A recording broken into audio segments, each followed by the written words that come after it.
Olá, salve, salve, muito bom dia.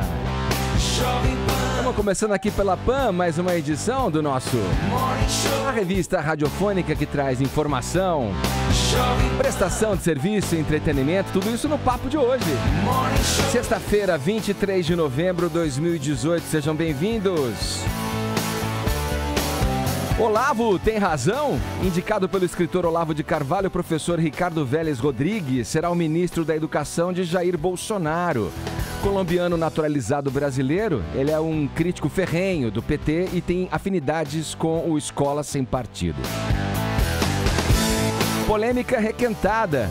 Pequena Notável e tiozão imitador estão no centro de um furacão que começou no Teleton do Vovô Excitado. Já as novidades desse folhetim mexicano, estrelado pelo trio Maísa Silva, Raul Gil e Silvio Santos.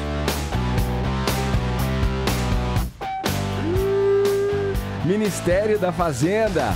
Paulo Guedes, que nada, porque Rafael Ilha tem tudo para vencer a concorrência e cair nos braços do povão. Ontem, tal qual Davi, ele desbancou o gigante Golias, conhecido também como Léo Stronda. Vejam vocês. Vamos em frente, o Morning tá só começando e esses são alguns destaques do programa. Bom dia, Paulinha. Bom dia, senhor Edgar Piccoli. Tudo bem com a senhorita? Tudo ótimo. Vamos nessa para nossa hashtag? Vamos. O que temos aí? Tenho certeza que hoje vamos para os assuntos mais comentados do Brasil no Twitter com a hashtag #EuNoMac. Mas fique atento. Eu no Mac, o que eu posso pedir? Não é pedindo um sanduíche, uma promoção, entendeu? Não é encontrando aquele palhaço do demônio. Eu não tomei café, tá? eu tava Não pensando é nada em comida. disso. Não, querido. Ministério da Educação. O que você faria? Você tem ideias? Você tem propostas? Você tem os passos, os próximos passos? Não guarda pra você, coloca lá no Twitter, usa um meme, usa um gif, quem sabe alguém te atende, não né? você, Nosso novo presidente é ativo na rede social, manda um @, pra ele, sei lá, a hashtag é #EuNoMac e eu quero saber o que é que você faria se você assumisse essa pasta importante, Edgar. Olha, falando nisso, Paulinha, aqui pelo WhatsApp também você pode interagir, querido ouvinte, querido espectador do Morning Show, nosso número, não sabe ainda? 11 931 17 1009. E aí, você gostou da escolha do Bolsonaro? Você aprova ou não aprova o nome do professor conservador Ricardo Vélez Rodrigues, que será o ministro da Educação, hein? E aí, justifica a sua resposta, seja objetivo, coloca lá o teu pensamento. Tem esses dois nomes que discutimos há pouco aqui, entre os que foram alardeados aí, com a possibilidade de assumir essa pasta, a mais importante, do país, né? Como disse ontem, que se pretende aí encontrar o seu rumo, encontrar o seu caminho, a pasta da educação. A gente falou do Mozart Ramos, que é o presidente do Instituto Ayrton Senna, e agora a escolha definida com o Ricardo Vélez, é um colombiano naturalizado brasileiro. E aí, qual a tua opinião? Expressa pra gente em vídeos, grave na horizontal, se for gravar do carro, não vai gravar andando, senão você leva um puxão de orelha, estacione pra gravar sua mensagem pra gente. E aí, o que você achou da escolha? Conta aí, estamos aguardando, né, a tua opinião. No mais, você pode acompanhar o Morning Show pelo aplicativo da PAN, pelo nosso portal jp.com.br e também na nossa transmissão em youtube.com/morningshowjp. Conteúdo extra pra você nas mídias sociais, estamos no Instagram e no Facebook. Passe pela nossa página, deixe o seu joinha que a gente fica bem feliz, amarradão e feliz da vida. Vamos em frente, o Morning tá apenas começando. Todos convidados a passarem a próxima hora e meia colados aqui na Jovem Pan. Vamos abrir o nosso papo de hoje, claro, com o assunto mais importante, né, Vini? O assunto mais importante do dia, meu camarada. Qual é? Tá pegando aí, hein? Uma parada entre Maísa Silva e o Raul Gil. É isso mesmo. Mas gravaram o que eu falei, pô. Vazou isso aí? O que aconteceu, Vini? Tá bravo, Raul? Pois é, Edgar, olha, foi na saída de uma churrascaria que o Raul Gil parou aí pra falar com alguns fãs e acabou desabafando algumas coisas que aconteceram durante o último Teleton. Aliás, esse Teleton, olha o que teve de polêmica que até hoje o pessoal tá falando, né?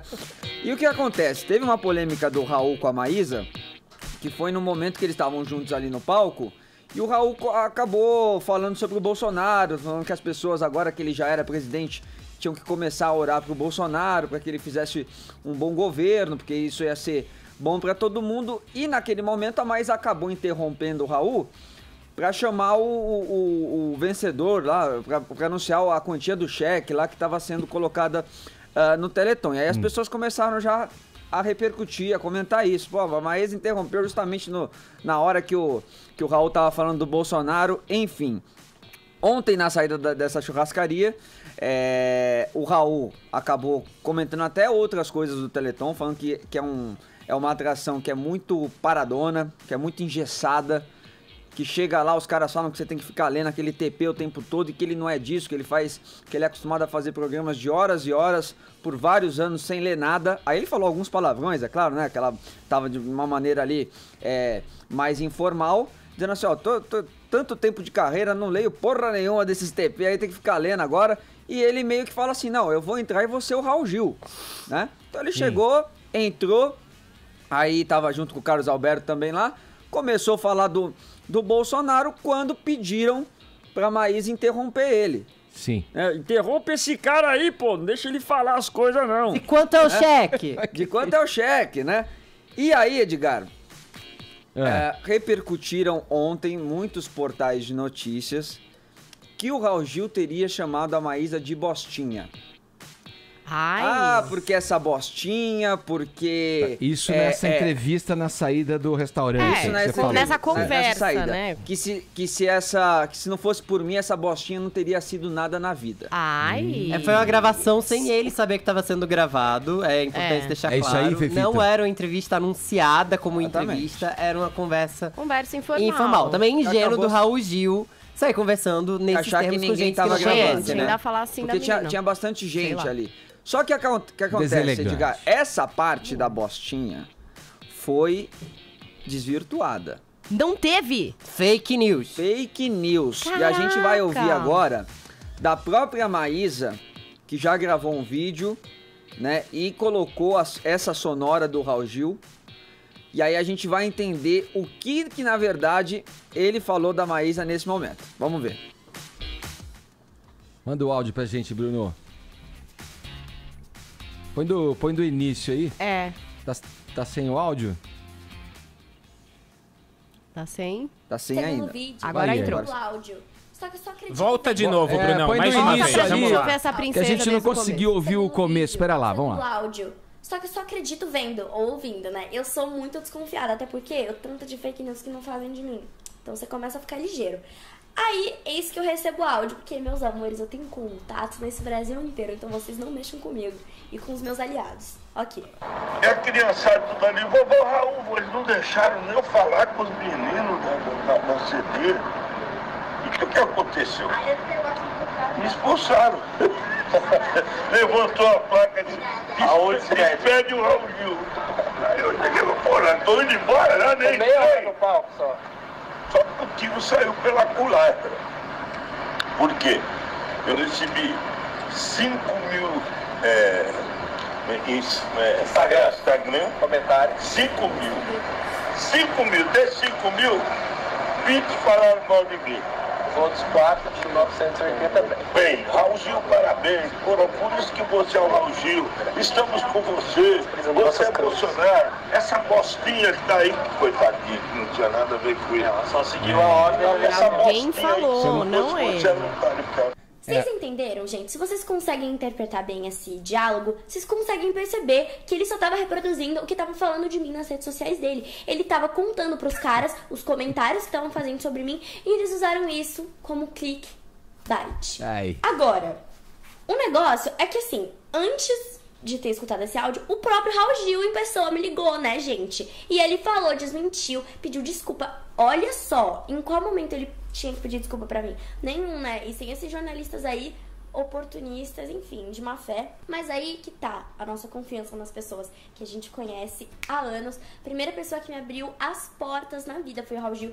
Realmente, se não fosse por ele, eu não estaria aqui. Então, graças a Deus, o Raul Gil apareceu na minha vida. Aí, Tá tá aí, vendo? tá Ó. aí. Nada como o didatismo de gente, Maísa. Nossa, Quem gente, eu quero escuta ser o que nem áudio? você quando crescer, É Maísa. muito madura, né? demais, e Ela é já muito vai madura. rápido, corrigindo as coisas, não espera pra ver o E circo omitiram pegar essa fogo. parte, realmente, né? Teve portal aí maldoso que colocou como se o Raul estivesse chamando ela de bostinha e omitindo ainda a parte que ele fala assim, Coitadinha dela, não tem nada a ver com isso, Má fé. né? Isso é má fé, isso é Usaram, desonestidade. usaram de má fé. Aí depois, Edgar, que o áudio segue até, o Raul fala... Aí depois se deram mal porque o Silvio Santos botou quem no ar? O próprio Bolsonaro, pô. Só que aí ele foi fazer aquela cagada lá com a Cláudia Leite, aí... E a Maísa é uma pessoa muito consciente mesmo, porque ela começou com 3 anos. No palco do Raul. Tá safa, né, Tá digamos. muito Cara, safa. ela lida com umas realidades, assim. É isso que é maravilhoso. Tipo, gente, peraí, eu sou a primeira pessoa desconfiada de um negócio que eu leio assim, porque eu já fui vítima disso. né? Claro. É muito esclarecida. É extraterrestre favorita, tem um monte de gente falando aqui que todo mundo desconfia Tudo que o né, Raul não é falou, eu possível. concordo também. O Teleton, a causa é linda, né? Mas é um programa que realmente fica... É engessado. É engessado demais, né? Tem que ser uma coisa mais solta. E tem profissionais ali que sabem lidar com isso, como o próprio Raul Gil, né? É verdade. Saber E como mesmo- equalizar, né? O objetivo principal, que é você arrecadar fundos e fazer uma coisa mais solta, mais dinâmica, Exato. mais flexível, tal, não tão engessada como E vocês mesmo estão a dizendo. Maísa tá lá do lado dele pra ajudar, né? Porque se ele não tá tão acostumado a fazer de um jeito engessado, ela já tá. Porque ela tá mais esperta nesse sentido, né? Ela cresceu engessada no sentido de que ela tinha que falar o que quisesse, mas ela tinha que obedecer a direção também. Então ela tava ali como contraponto pro Raul Gil, inclusive pra cortar ele, caso ele falasse alguma coisa que a direção não quisesse. Então assim, não dá pra culpar a Maísa por ter perguntado quanto era o cheque, Claro. muito menos culpar o Raul Gil por ter sido alvo de mentira, mas achei muito honesto da parte dele ligar pra ela pra pedir Foi desculpa bacana. por algo Tá que ele certo. nem fez. Vai esclarecendo, pronto. O Colocando- Edgar já bateu um papão com o Raul Gil aqui embaixo, Exato. comendo pão de queijo. Comendo pão de queijo, cantamos junto. Você sentou no banquinho? Ouvimos uma ópera. Eu fiz a imitação pra ele, lembra, Nós Edgar? dividimos uma mesa de café. No banquinho. No banquinho. Você lembra, Edgar, que eu fiz a imitação pra ele? A gente cantou junto. Ele gostou de você, Vini. Você tem chance de ir no programa dele lá. Vou ligar pra Acho que ele tira o chapéu pra você. Vamos lá, Paulinha, ontem foi escolhido o novo ministro da Educação, mas quem dominou os assuntos nas redes sociais durante toda a madrugada foi o Rei Leão. Vai, Foi. fala aí. Tem até Foi. teaser aí. Foi o primeiro Maravilhoso. trailer, né, dessa adaptação live action, que na verdade não é muito um live action, porque a gente não tem atores, é tudo computação gráfica, porque, gente, não sei se vocês sabem se vai ser um spoiler, mas Rei Leão é uma animação que só temos animais presentes, né? Nenhum ser humano dando um hello. Então, vai ser mais ou menos parecido com o livro da selva, Mowgli, aliás, escolheram até o mesmo diretor. Então, o que a gente tem? Grandes atores, Beyoncé, Chiwetel Ejiofor, vários atores muito famosos mesmo na dublagem, né? A gente não vai ver a carinha dessas pessoas, não. É tudo animação. E esse primeiro trailer, acho que emocionou muito as pessoas, porque Rei Leão é uma animação que marcou demais na década de 90, com trilha sonora especialíssima, né? E emocionou também porque é igual ao Igualzinho. primeiro trailer do desenho. É. Frame a frame, assim. A galera até tá fazendo essa comparação dos cortes. E é exatamente aquele momento de apresentação do Simba, né? Sim, que ele é sim. erguido ali pra todos os animais. E também aquele aconselhamento do pai, né? Olha, você é meu sucessor. A gente já tem ali um glimpse, um pouquinho daquela cena em que a gente já sabe que vai chorar. Isso tá muito que é uma Eu americanizado. chorei vendo o pai. teaser ontem. Você não chorou? Olha, eu vou te falar que eu não chorei muito, porque eu achei que ia ter mais coisas. Sabe que assim, eu tava esperando ver um pouquinho mais de coisas ali. E que ainda, por exemplo, não apareceu o Timão e o Pumba, que são dois personagens Hakuna Matata, né, gente? Que a gente gostava muito de Mas viver uma você vida sabe, sem preocupação. Então Paulinha, ainda quero ver algumas coisas. Esse desenho me pegou na fase de pai de criança ainda, então a gente aproveitou bastante essa fase Rei Leão. E tem uma frase do antagonista, né? Que todo mundo Scar, o Scar, exatamente, né? personagem do Chiwetel, ele que vai dublar. Que ele pega um ratinho assim, com a unha assim, e fala assim: a vida não é justa, não é? E é um vilão maravilhoso, super sorrateiro, que faz parte da família. É, Quem exato, nunca teve isso em casa, Ele é meio gente? bichamar também. É um o Scar. tiozão. Tal, assim, E né? aquelas hienas dando Renegado risada pela de família. tudo. Ei, tem o James Earl Jones, gente, fazendo a voz. Tem o Darth Vader fazendo a Muito voz bom. do É Mufasa. muito bom. maravilhoso. Tem o Seth Rogen também fazendo Vai ser Pumba. sucesso de bilheteria, não, Não, tem isso é dúvida. uma certeza grande que a Disney já deve ter. Aliás, anote aí aí na agenda a estreia 18 de julho, porque é um investimento que a Disney tem feito mesmo, essas adaptações de animações para o live action. A gente tem vários exemplos, Cinderela, a Malévola, que é um derivado da Bela Adormecida, a Bela e a Fera, Mowgli mesmo, que eu contei aqui, o Livro da Selva. A gente vai ter o Dumbo, com a direção do Tim Burton e grande elenco, a Eva Green, Danny DeVito, Colin Farrell, Michael Keaton, quer dizer, apostando que vai voltar dinheiro, né? Porque se gasta pra fazer essas coisas. A gente vai ter Mulan, Aladdin, então assim, tá tudo no esqueminha pra que a gente tenha, sei lá, até 2022, muito filme chegando aí. Em tudo temas de animação. Live action.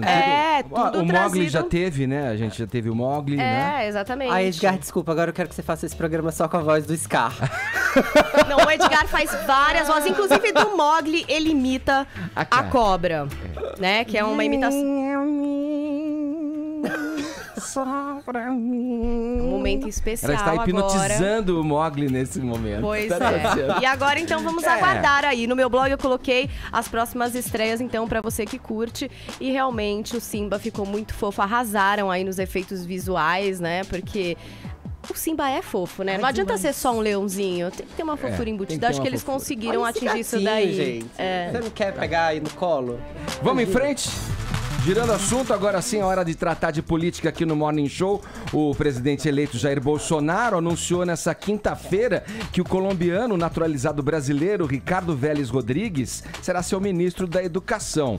No Twitter, Bolsonaro escreveu a seguinte mensagem, aspas aí: gostaria de comunicar a todos a indicação de Ricardo Vélez Rodrigues, filósofo, autor de mais de 30 obras, atualmente professor emérito da Escola de Comando e Estado-Maior do Exército. Vélez é professor de filosofia, mestre em pensamento brasileiro pela Pontifícia Universidade Católica do Rio, doutor em pensamento luso-brasileiro pela Universidade Gama Filho e pós-doutor pelo Centro de Pesquisas Políticas Raymond Aron, de Paris, com ampla experiência docente e gestora. Fecha aspas. Vamos a Brasília ouvir o comentário de Zé Maria Trindade, nossos olhos e ouvidos na capital federal. Por que que o capitão acabou optando pelo nome de Ricardo Vélez? Trindade, bom dia.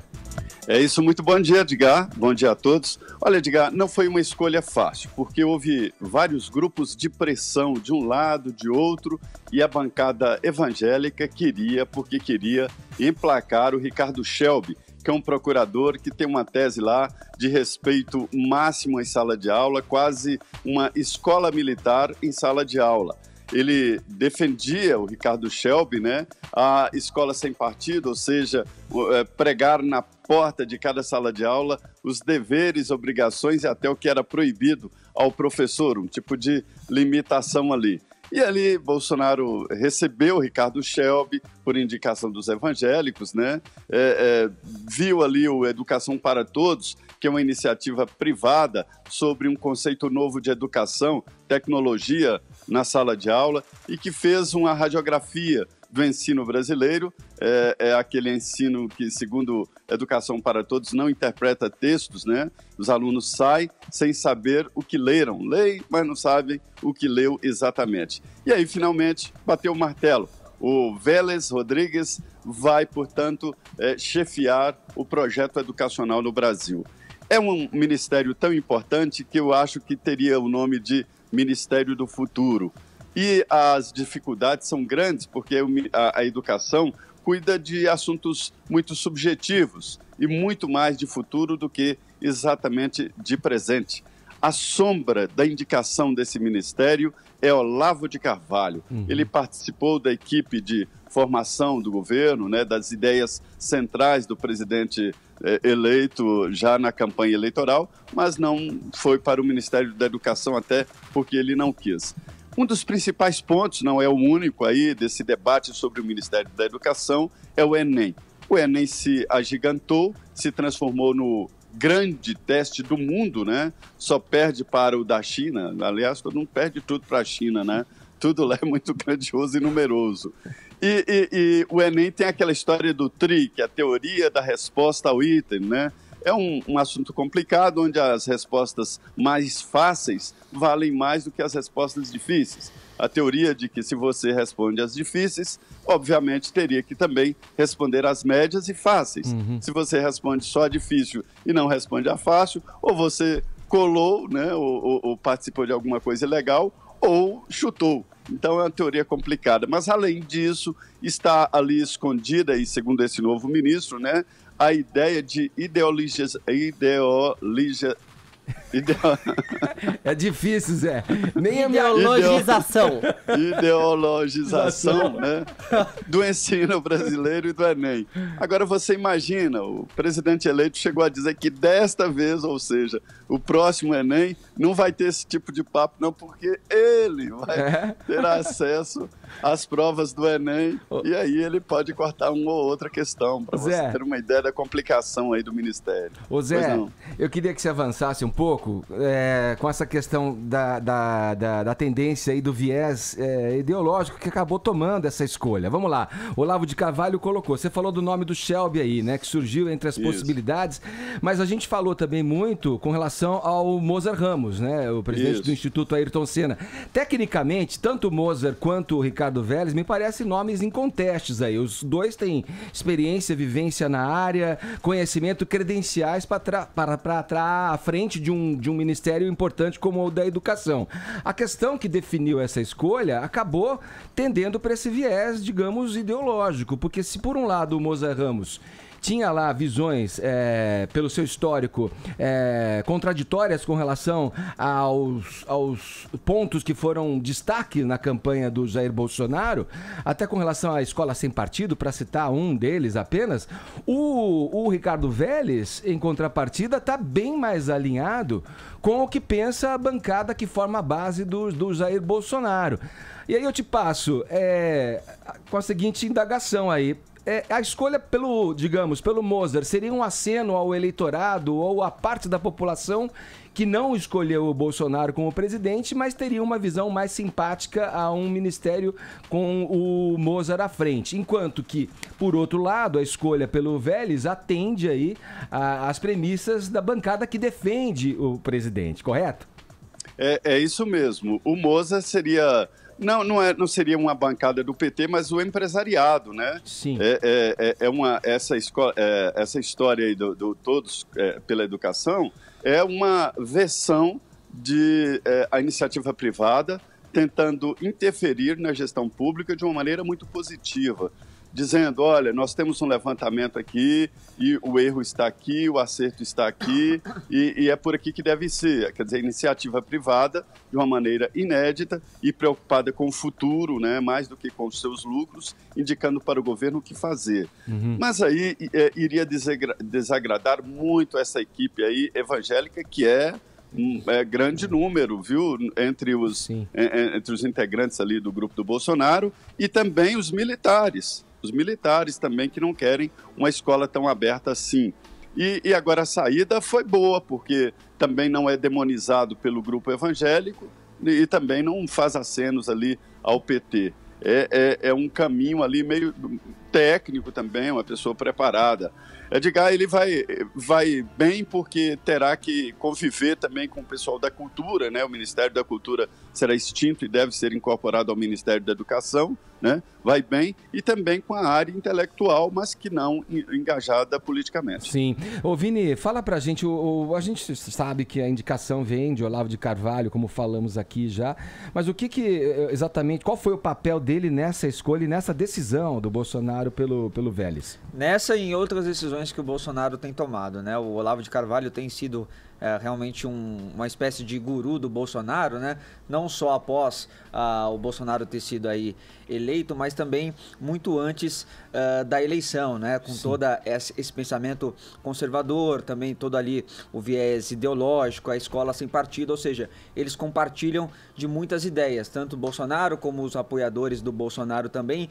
Eles até não se encontram tantas vezes assim, né, Edgar? Porque o Olavo mora nos Estados Unidos, mas é até uma espécie de correspondente, né? O Olavo de Carvalho acaba sendo um correspondente do Bolsonaro e o Bolsonaro acaba sendo um correspondente do Olavo de Carvalho. Parece e além dessa oficialmente ele já integra o governo, né? Com as escolhas, com os palpites, com os conselhos. Exatamente. Né? Ele tinha até gravado um vídeo quando ele fez essa sugestão aí para o Ministério da Educação, dizendo que ele havia sido procurado pelo Bolsonaro, que o Bolsonaro fez o convite para ele ser o ministro da Educação, mas por ele não entender muito ali do funcionamento profissionalismo de como se faz num ministério, ele não se sentia capaz de assumir a pasta, e aí ele sugeriu o nome aí do colombiano Ricardo Vélez Rodrigues. Vamos ver esse momento, Edgar? Vamos lá.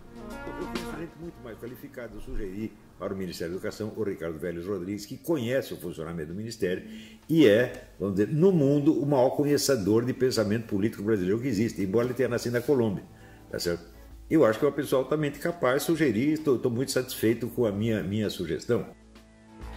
E a segunda sugestão já aceita aí pelo Bolsonaro, teve também, né, a escolha do chanceler aí, o Ernesto Araújo, né, que vai ser futuro chanceler aí brasileiro. E você vai se lembrar também, Edgar, de quando o Bolsonaro foi eleito, naquela primeira transmissão que ele fez ao lado da esposa, que tinham ali 4 livros em cima da mesa, né? Sim. A Bíblia, a Constituição, um livro do Churchill e o outro que era um livro do Olavo de Carvalho, né? Que é o mínimo que você precisa saber para não ser um idiota. E também eu peguei um tweet aqui, separei um tweet do cineasta Josias Teófilo, que inclusive já veio aqui no Morning Show, justamente na época que ele estava lançando aí um livro, um documentário, né, sobre a vida do Olavo de Carvalho, que é O Jardim das Aflições. Ele diz o seguinte nesse tweet, Edgar: amigos, escrevo como... não, volta por favor. Perdão, ele escreve o seguinte: quando eu inventei de fazer o Jardim das Aflições sobre o Olavo de Carvalho, riram da minha cara. Hoje, este homem indicou 2 ministros da República. Ri agora. E agora a gente vai ver um pouquinho aí do trailer também desse documentário. Quem quiser assistir, tá disponível na íntegra lá no YouTube, até para entender um pouquinho da cabeça, de como pensa aí o Olavo de Carvalho, que tem servido muito de base aí para as escolhas do Bolsonaro, Edgar. Meu amigo era um gênio da psicologia clínica, ele escreveu um manualzinho para os certo, Vini, o Ricardo Vélez agradeceu também no blog dele nominalmente a indicação aí do Olavo. Sim. Ô Caio, vamos lá, diante dessa escolha sacramentada aí, né, decidida aí pelo Bolsonaro pelo nome de Ricardo Vélez, e aí, Olavo tem razão ou não? Bom, eu acho que talvez tenha até que trocar a hashtag, né, tem que ser Olavo tem poder, né, agora, né, grande influência aí sobre o Ministério do Bolsonaro. Só para a gente ser coerente, né, na nossa análise dos nomes, a gente estava fazendo sempre a análise com base no tripé, né, de competência, afinidade e probidade. Acho que sobre a questão da probidade, da honestidade, não há nenhum questionamento nesse sentido, né, na mídia, então dá pra gente passar batido e que bom, né? Sobre afinidade, esse daí é o maior ponto, né? Então, alinhamento ideológico. Para entender essa nomeação, essa escolha do Bolsonaro, é preciso, e também daqui em diante, para a gente entender o modus operandi, né, do novo ministro, né, do Ricardo Vélez, é preciso saber que ele é um crítico ferrenho à Revolução Cultural gramsciana. Né? Então peguei aqui ipsis literis, né? Ele vive usando essa expressão que deriva do Antônio Gramsci, que foi um marxista italiano. A obra dele é do começo do século XX e ele teorizou o seguinte, que a opressão burguesa sobre a classe trabalhadora, né? Então ainda naquela dinâmica de luta de classes, ela não se dá apenas pelo controle dos meios de produção, nem pelo controle dos mecanismos de repressão do Estado, né? Ele fala que a verdadeira opressão, ela se dá pela via da hegemonia cultural. E o que a gente está falando isso? O controle da educação, da comunicação e até da religião. Então, quando você consegue dirigir as crenças e a ideologia do povo, é aí que você controla o que se chama de superestrutura, né, dentro do conceito marxista. Vamos dar um salto agora para o Brasil, né?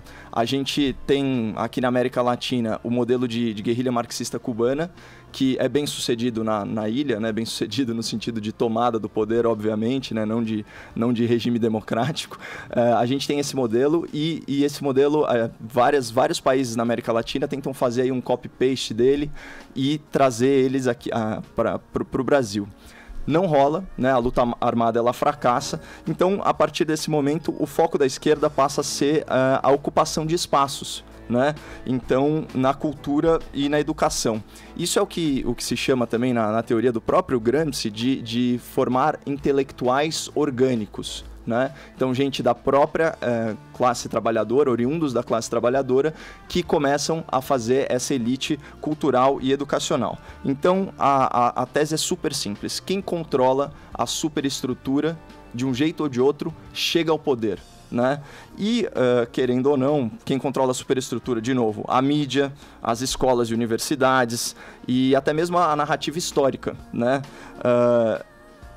Falando da teoria, não fica tão difícil você colocar o PT dentro dessa dinâmica, né? E é assim que ele enxerga. Ele fala assim, o lulopetismo é reflexo da Revolução Cultural gramsciana. O ouvinte da PAN talvez tenha mais facilidade de entender isso, principalmente se ele estudou dos anos 80 para frente. Pensa se você já teve algum professor de história, de humanas em geral, que fosse de direita. É muito improvável. Então, isso é só um exemplo, né, que é bem recorrente dessa teoria aplicada à prática. Então, entendendo essa crítica dele à Revolução Cultural Gramsciana, você entende a crítica dele ao Enem, ao aparelhamento das universidades, ao ensino da ideologia de gênero e por aí vai. Sobre o outro aspecto de competência, né, eu acho que assim, você mesmo colocou, né, Edgar, do ponto de vista acadêmico, isso é irrefutável, né? A gente está falando de um professor de filosofia com mestrado, doutorado, pós-doutorado, mais de 30 obras publicadas. Então, realmente é um cara muito capacitado. O que se questiona, e aqui eu peguei uma aspas do presidente, é o seguinte, quando ele fez a nomeação, né? O Bolsonaro falou que o professor Ricardo Vélez tem ampla experiência docente e gestora. Então, a crítica é na parte da gestão, né? Porque, querendo ou não, é um desafio gerencial, né, uma pasta com orçamento de 2017 de 107 bilhões de reais, né? E a questão que se coloca é, a gente vai focar em gestão ou a gente vai focar num projeto educacional? Qual que é a tese que prevaleceu para o presidente e para os eleitores mais entusiasmados, né, os seguidores dele? É que essa desesquerdização da educação no Brasil, ela é uma premissa para a melhora da qualidade de ensino. Vamos lá, voltar com Trindade em Brasília para a gente fechar esse assunto. Zé, tem os pontos. Você colocou a questão do Enem, tem a questão da escola sem partido, que aí o que se pensa a respeito disso, né? Não podemos trocar o que talvez seja criticável e que existe estabelecido hoje, como o Caio coloca, por uma escola que priorize e cause uma hegemonia para o outro espectro ideológico também. A pluralidade de ideias nos debates acabam favorecendo uma educação baseada na reflexão, né, no olhar para todos os espectros e todos os cantos da vida política, não só a política brasileira, mas também como costumes e as coisas que abarcam esse momento da vida tão importante que é a educação. Agora, tem um outro ponto, Zé, para a gente fechar, que é a ideia do Bolsonaro, eu não sei até que ponto isso vai ser levado adiante, de botar escolas militares e espalhar escolas com modelos militares pelo Brasil. Talvez isso seja fortalecido na figura de alguém que é professor emérito, né, da escola do Estado-Maior, do Comando do Exército, né, na figura aí do Ricardo Vélez. Você acha também isso? Pois isso que o Caio falou é muito importante e me prendo ali a história de quem nunca teve um professor de história, por exemplo, de direita, e todo mundo sabe de que o pessoal de humanas, né, tende a pensar mais humanamente, e o pessoal de exatas tendem a pensar mais de contas, de somar, e é por isso que eu disse esses dias que dificilmente você vai encontrar um economista que seja de esquerda, marxista. Tem, mas é muito complicado, muito difícil. É aí que está a sensibilidade, porque é preciso ter esse debate. Esse debate que está acontecendo neste momento, eu acho muito importante, muito fértil, né? Porque o aluno, a partir de agora, a partir desse debate, já entra para a escola com um senso crítico, e isso é importante. O Enem acabou se agigantando demais, várias universidades já estão pensando em deixar o Enem, porque ele é tão nacional que traz alunos de fora. Nós temos universidades aqui, por exemplo, próximas a Brasília, que não tem um aluno da cidade, de Uberlândia, por exemplo, há mais de 15 anos. Nenhum aluno de medicina passa, só de fora. E desistem muito, porque ficam longe de casa, passam pelo Enem e tal. Então, há muitos questionamentos do Enem, mas o principal é ideológico. Exato. Porque muitos professores já ensinam o aluno, olha, se você for fazer uma prova, não entre nesses conceitos, mesmo que sejam seus conceitos, as pessoas que vão analisar a prova têm conceitos diferentes. Então, assim, isso é uma história de incutir ali a ideologia. Mas o que eu vejo de positivo nisso tudo, Edgar, é o debate, né? Sim. Isso é que é importante. Claro, e você falando de criança que vai pra fora, eu já tô chorando aqui com 2 filhas em idade de vestibular, uma querendo estudar no Rio, a outra em Salvador. Você tá judiando de mim, Zé. Isso é você vai ter onde positivo. ficar. Claro. Isso é positivo. Quando os meus filhos saíram também, eu fiquei meio assim, chateado e tal, mas é assim mesmo, né? É isso. Seja bem-vindo à síndrome do ninho vazio. No ninho vazio, síndrome do ninho vazio, pois é. Trindade, obrigado, um abraço pra você, bom trabalho aí em Brasília, hein? Perfeito, obrigado, bom dia. Vamos em frente aqui no Morning Show, porque agora é o seguinte, hein?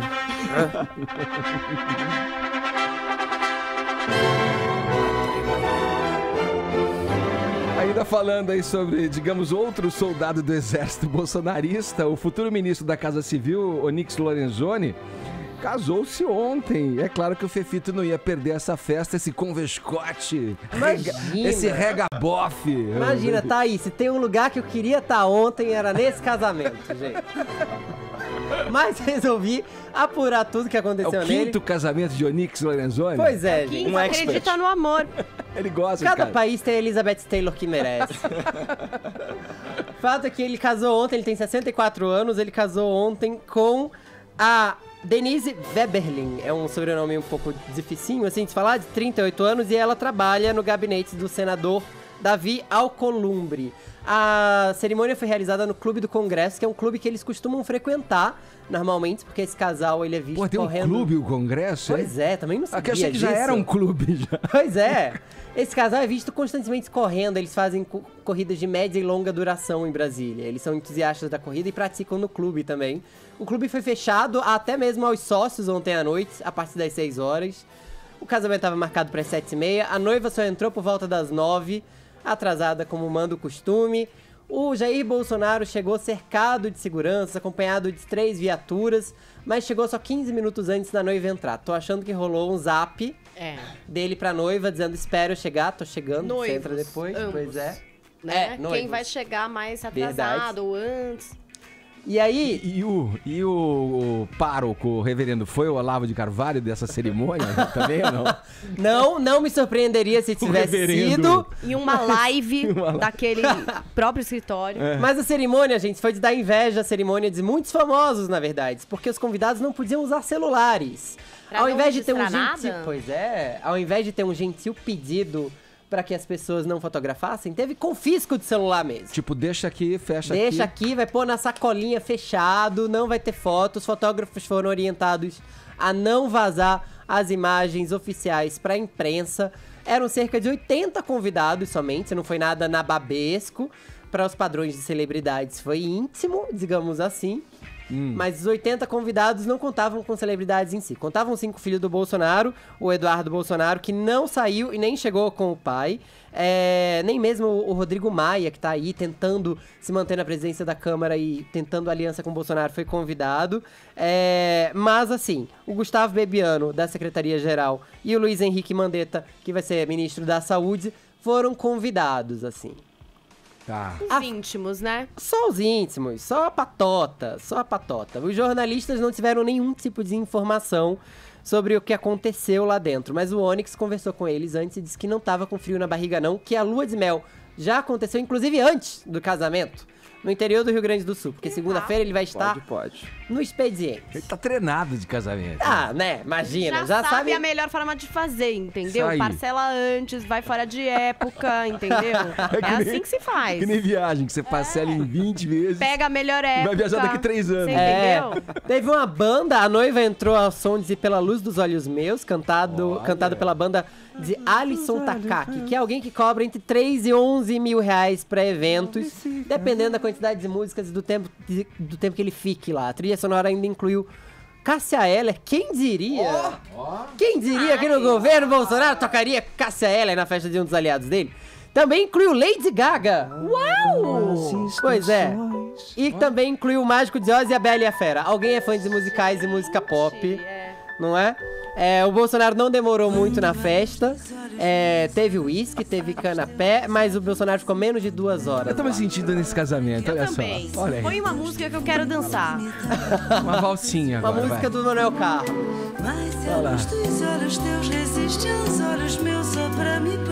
Mas a gente já pode dizer ao som dessa novela do Manuel Carlos, que é essa música agora, não é mesmo? Que esse foi o primeiro grande evento social dos aliados do Bolsonaro. Esperaremos os próximos e eu espero cenas do Bolsonaro dançando Lady Gaga na pista de dança. Eu acho que é isso que eles quiseram evitar. Esse grande viral. Esse pessoal requebrando ao som de Lady Gaga, os Little Monsters desse casamento. Ó, a gente quer saber se o Bolsonaro combinou com a noiva de chegar junto. E aí, Bolsa? Ah, foi um casamento bacana, tinha uns canapézinhos lá, gostoso. Delícia. Tomou uma Me birita? diverti. Tomou uma birita? Tomei uma aguinha, né? Tô me recuperando ainda. Tá certo. Tá ok? Dá a hora certa pra gente. Então. 10h41, tá ok? Jovem Pan Morning Show. Jovem Pan Morning Show. Nessa quinta-feira, Rafael Ilha escapou de mais uma roça e tirou o bombadão Léo Stronda da Fazenda. Pelo jeito, o ex-polegar vai levar essa peleja, hein, Paulinha? Tem Parece gente que que acredita nisso tudo- mesmo. tudo Olha lá, leva a o Vini é um crer, hein? desses, Vini. Olha lá. Torcendo Claro. por Rafael Ilha. Claro. Ele que contou com o apoio de 64,51% dos votantes. Claro. O Léo Stronda só teve o apoio de 35,49%. Mas é engraçado, Edgar, porque dentro da Fazenda, o Rafael Ilha hoje é um dos concorrentes mais isolados, né? Tanto que ele foi indicado pela casa. Ele até chegou a pedir para ser indicado pelo fazendeiro. Aí o fazendeiro disse não, mas aí depois ele foi indicado pela casa. ele já foi queridos. várias vezes pra tal Já da foi, roça. já 4 voltou. Então, isso aí é um indicativo em todos os realities, Que ele tanto é no Big forte, Brother né? quanto Sempre na volta. própria Fazenda. Você vai e volta várias vezes, você vai se fortalecendo. É a que não famosa mata, vítima, não fortalece, é, né? Edgar? A pessoa vitimizada pela casa. Ninguém gosta de você, é o patinho feio. Mas ele não é nada vítima, ele ataca todo mundo. É verdade. Na verdade, ele tem um perfil de jogador e ele assume isso o tempo inteiro. Ele não quis ser amigo de ninguém, ele não arranjou um par. O Léo Stronda, por exemplo, teve uma namorada, era mais estilo gente boa e não deu certo, né? O Rafael, ele assume essa postura de jogador mesmo, vai pro paredão e depois... Não é paredão, desculpa, é roça, depois volta, né? A gente confunde poucos realities aqui, porque são muitos. Você só vê Globo. E de qualquer forma, ele também tem uma história de vida que eu acho que mexe com as pessoas, que mobiliza. E ele sabe usar isso, vez ou outra ali no programa. Ontem mesmo, ele falou dessa briga que ele teve com as drogas, que foi bastante pública, né? Alguns se lembram de pilhas, não sei. E aí ele falou disso numa das dinâmicas que aconteceu dentro do reality. Vamos ouvir aí o que o Rafael Ilha falou. A coisa que eu mais me arrependo na vida foi o tempo que eu perdi com as drogas. Né? Porque as outras coisas, né, a gente recupera a parte financeira, a gente recupera trabalho, a gente, né, graças a Deus, consegui ter a restauração da minha família, que é destruída, né? É uma coisa que vai junto com droga dependente, mas o tempo a gente não consegue recuperar. E os jovens, né, hoje em dia, eu acho que o mais legal é o ser doido, é você ser careta. E você ter coragem, né? Não é porque todos os seus amigos fumam maconha, bebem, usam lança-perfume, alguma coisa, que você tem que se ver na obrigação de usar também. Gente, tá vendo? Ainda mandou uma mensagem positiva para os jovens. E agora o Rafael Ilha segue dentro aí da Fazenda. E quem tá na competição ainda? O Evandro Santos, João Zólia, a ex-Paquita Kátia Paganotti. Paquita aposentada. Kaique Aguiar e o lutador de UFC, o Felipe Sertanejo. Ah, todo mundo é morto-vivo, gente. Já fecha a conta, passa a régua, o Rafael Ilha já ganhou. A única pessoa com alguma chance de cravou, tirar... hein? Quantos tem ainda lá dentro? 6. Uma galerinha ainda. 5 ou 6? 6. O Evandro não tem chance. Então, Teve uma a época única que se pessoa- falou dele, assim, como alguém interessante. O Evandro poderia... também vai pra lá, depois vem pra cá. A única pessoa que poderia tirar esse prêmio dele era de fato o Evandro, mas ele começou muito mal, ficou muito bem com a saída da Nádia. Mas aí o próprio Rafael Ilha já partiu pra cima dele, chamando ele de falso, por não tratar mal as outras pessoas. O fato é que essa Fazenda é a Fazenda dos vilões. Nunca numa edição de A Fazenda, tanta gente tão errada virou favorita do público. Acho que é um pouco reflexo do tempo, porque as pessoas estão gostando do enfrentamento hoje em dia, assim. Mas, nossa, tinha gente mais merecedora entre os eliminados, eu a acho. vitória do Rafael Ilha é a vitória do brasileiro incompreendido. Você sabe como é que... Ai, olha!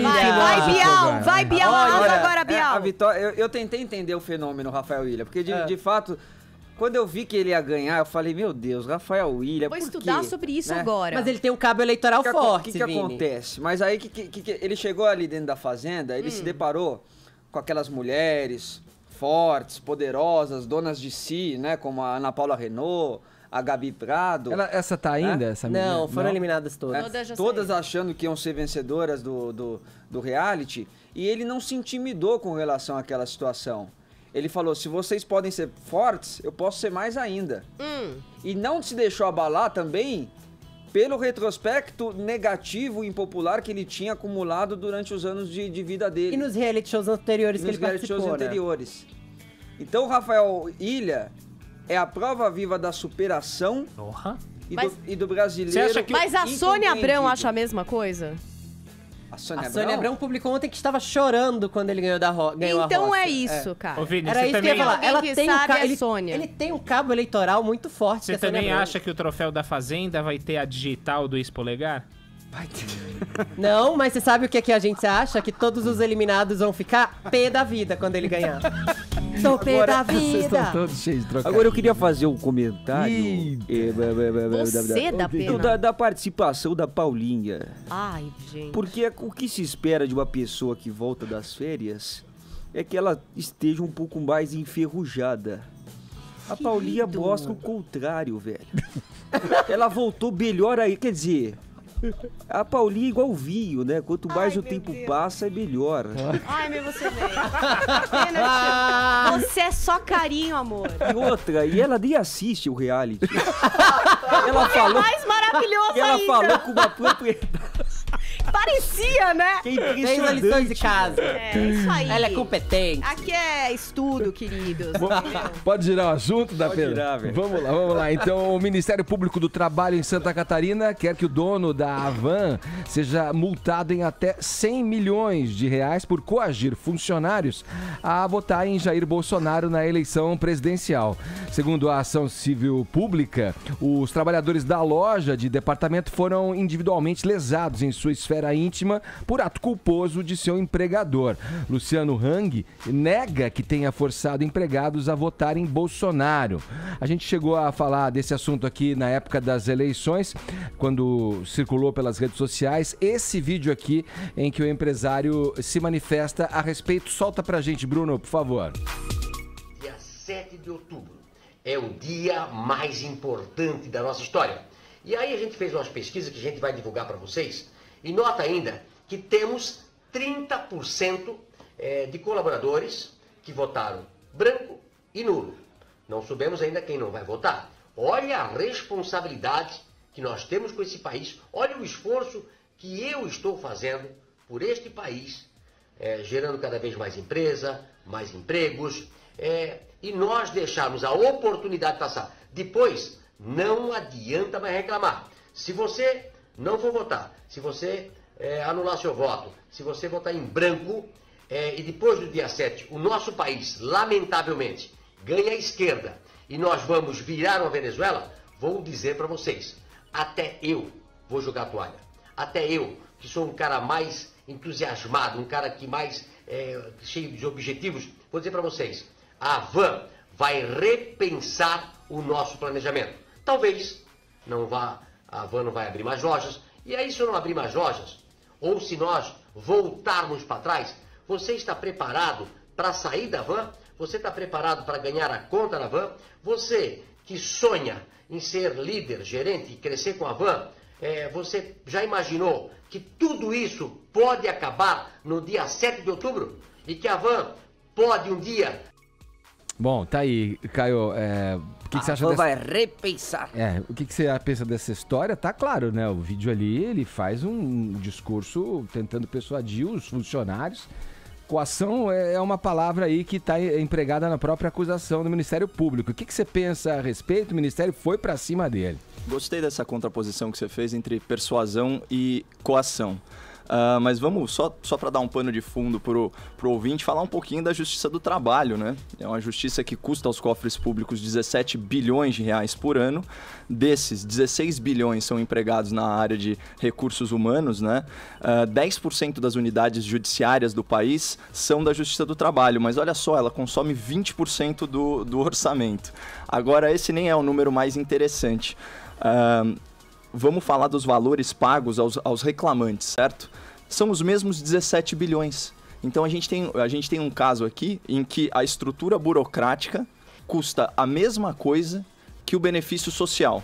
Olha que dado curioso aí para ficar como provocação aí para reflexão do ouvinte.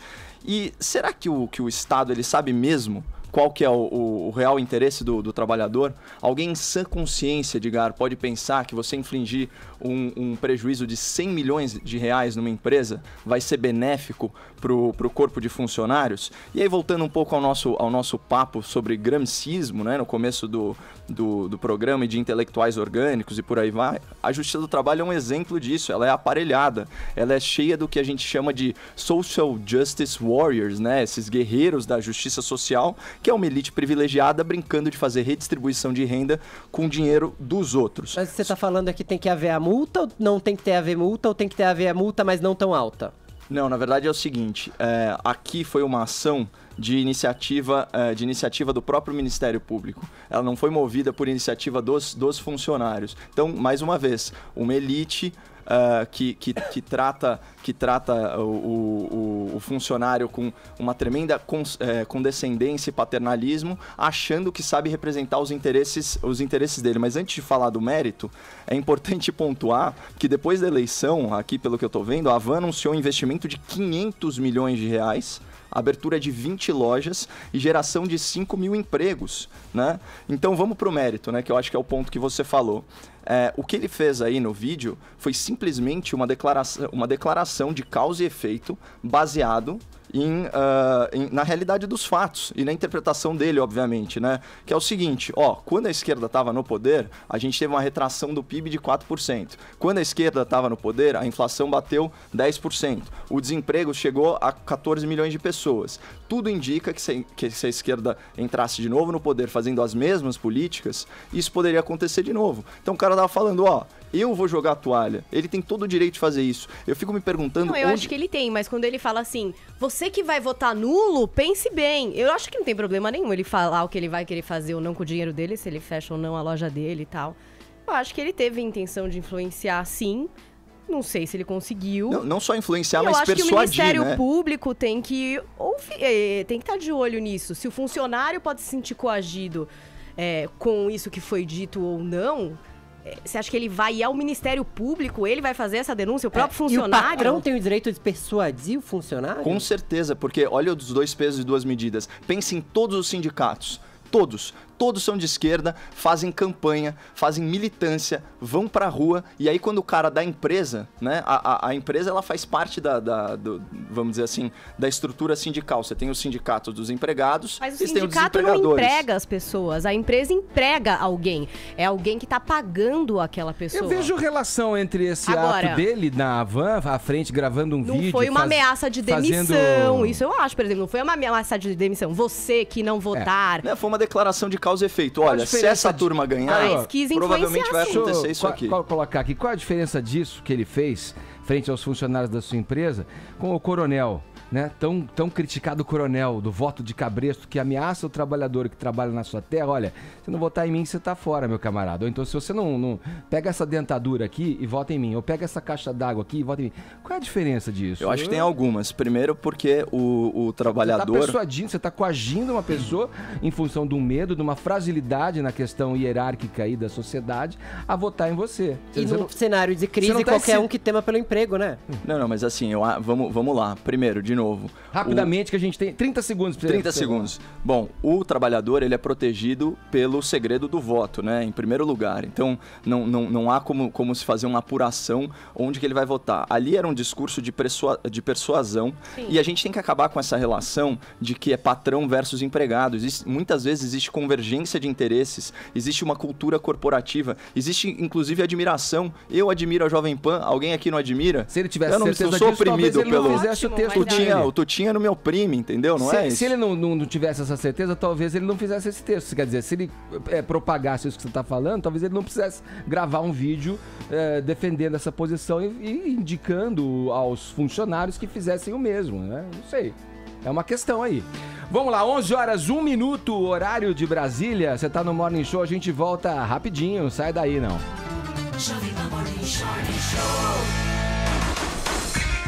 Seguindo com o Morning Show dessa sexta-feira, vamos agora à cidade que persiste em ser maravilhosa. Vamos ao Rio de Janeiro saber das novidades do caso Marielle Franco. Rodrigo Viga tem novidades aí ou só aquelas informações oficiais para inglês ver e que não apontam para resolução nenhuma desse crime bárbaro aí? Bom dia, meu camarada.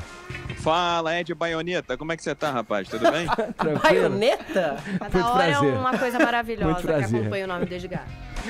Edgar, é que ele hoje tá tem agora um sol... influenciado pelo militarismo. Entendi. O Bolsonaro, no poder. Ô, meu cara Edgar, hoje tá um calor daqueles aqui no Rio de Janeiro, tem um sol para cada um aqui no Rio de Janeiro, meu camarada. E vou te dizer, é aquela gota de suor que brota na nuca e vai em direção ao infinito, viu, meu cara? Eu não queria ter essa imagem mental, Viga. Eu não queria ter essa imagem mental. Você desperta os instintos primitivos da galera. Mas deixa eu te dizer, agora tá tão quente, rapaz, que às vezes antes de chegar ao infinito ele evapora, tá bom? Ô Viga, tem aí sinalização de que já estão identificados aí pessoas envolvidas no crime, mas que a polícia não quer divulgar isso para que isso não atrapalhe e para que provas incontestes, provas sejam acumuladas no processo, é isso? Ô, meu cara Edgar, ouvinte, eu tô de lado, é isso mesmo? Tô de ladinho? Não, você tá bem, tá? Pode seguir em frente. Pode seguir. Tô lindo? Ah, obrigado, hein? Quem foi que falou que eu tô ótimo aí? Depois eu passo meu telefone pra ela. Paulinha, você tem meu telefone, depois a gente conversa. Já te ligo. Ok, Paula e ouvintes internautas da Jovem Pan, ouvinte do Morning Show. Vem cá, meu caro Edgar, quanto tempo já tem do crime? O crime foi em março, não é isso? 8 até meses, agora 9, isso? 8, por aí? 8 meses. 8 meses. Então, eu venho dizendo aqui no microfone da Jovem Pan que eles têm uma linha de investigação muito clara, muito evidente, mas o crime foi cometido por profissionais, por isso que eles não conseguem efetivamente chegar às garras daqueles que arquitetaram, porque prender os envolvidos que vieram na ponta do processo ou diretamente ligados à ponta do processo, já conseguiram prender, que foi aquele miliciano lá, o Orlando de Curicica. Agora, quem identificou, na verdade, quem idealizou, quem arquitetou, é que essa é a grande dificuldade. Toda semana, todo dia, toda hora fala assim, nós já identificamos as pessoas. Eu posso dizer para o ouvinte da Jovem Pan, a corrente de maioria dentro da Secretaria de Segurança Pública do Rio de Janeiro, que o crime foi cometido por ordem de pessoas ligadas a milícias da Zona Oeste do Rio de Janeiro e que teriam envolvimento do vereador Marcelo Siciliano, do PHS, segundo esses investigadores da Secretaria de Segurança Pública. E por trás uma disputa fundiária, imobiliária, especulação imobiliária. O que acontece?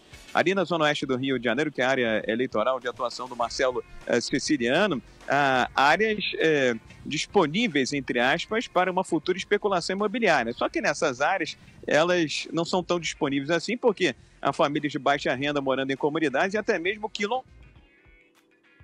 Perdemos contato com o Viga, mas ele, além de famílias de baixa renda, quilombolas, né, ocupam essa área.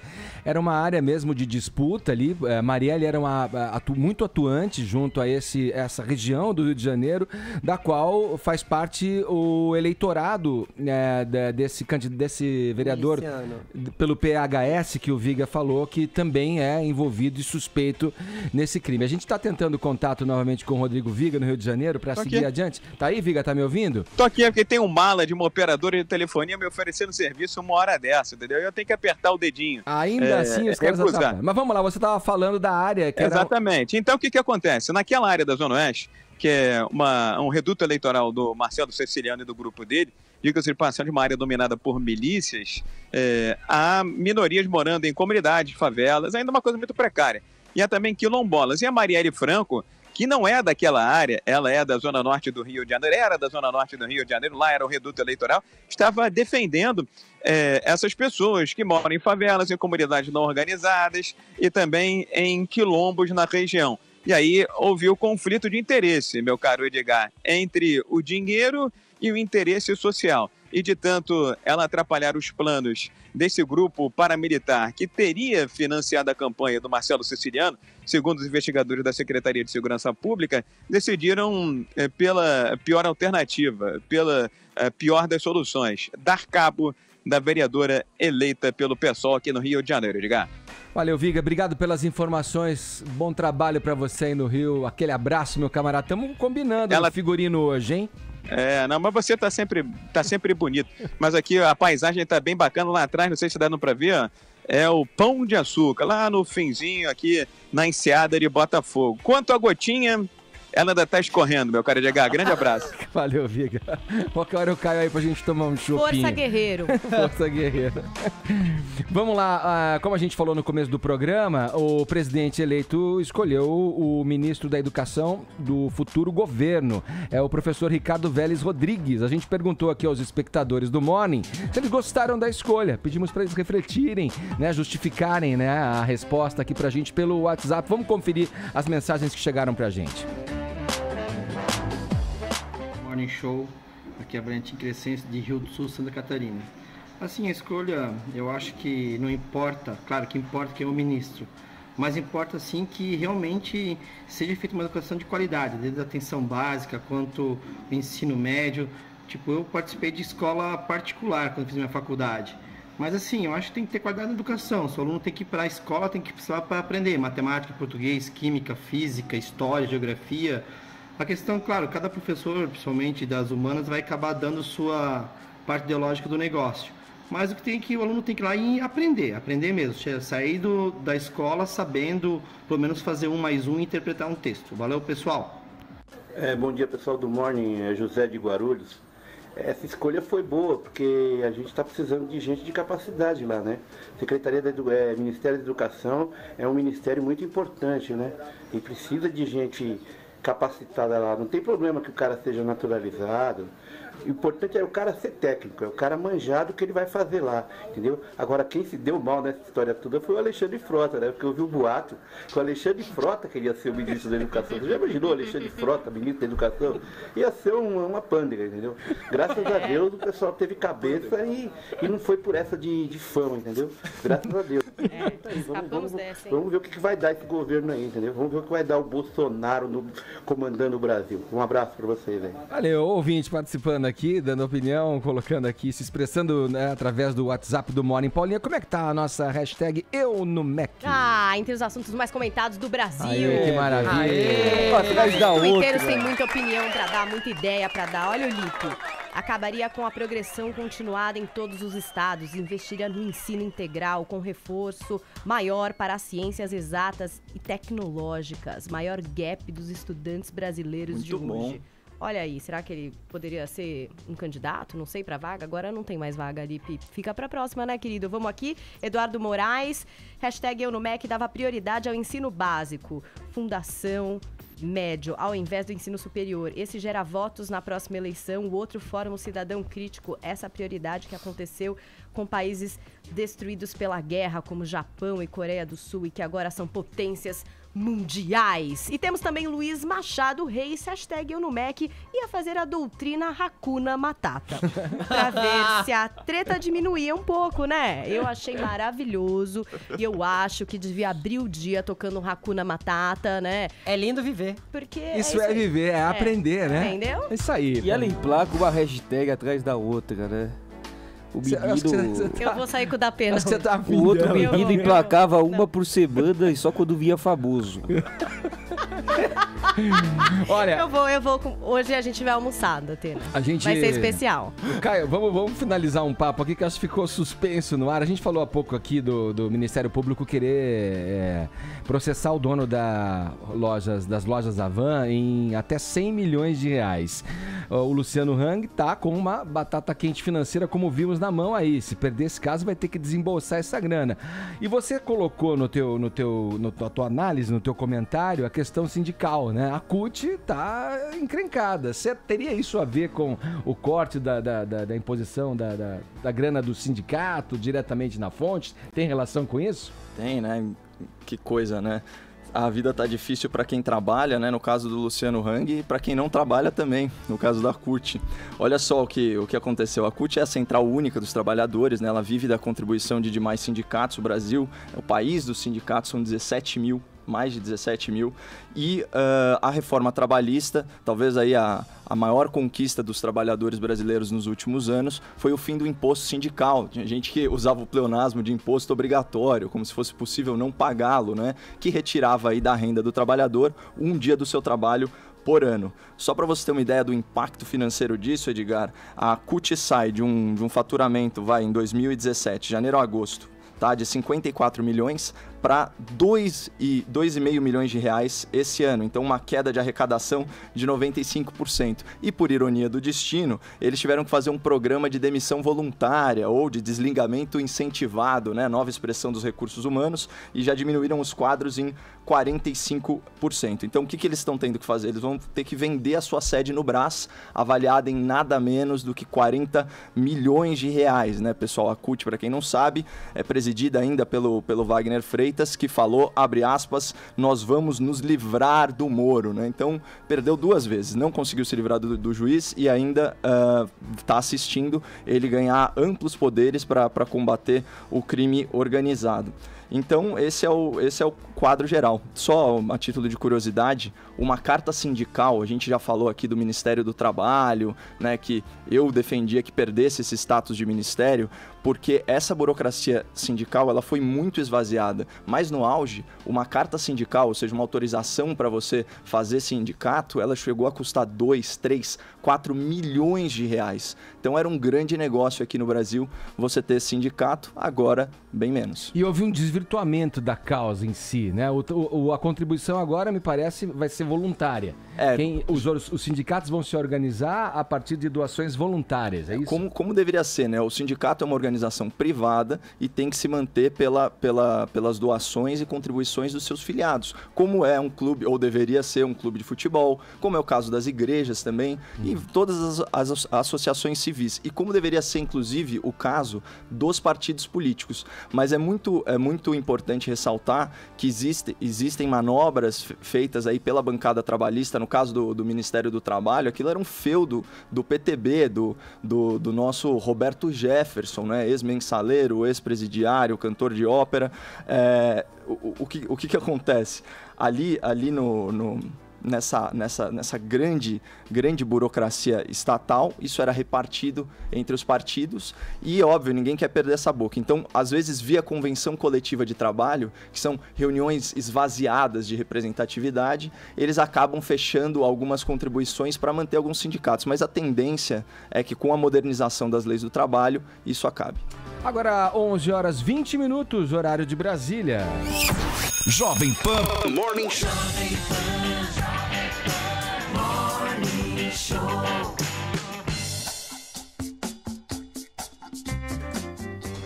Chegou a hora das saideiras do Fefito.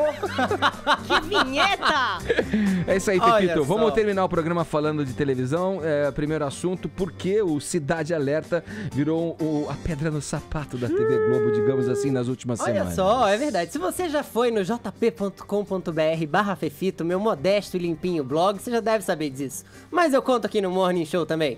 O Luiz Bate tá tendo uma audiência que o Marcelo Rezende não conseguia no Cidade Alerta nas últimas semanas.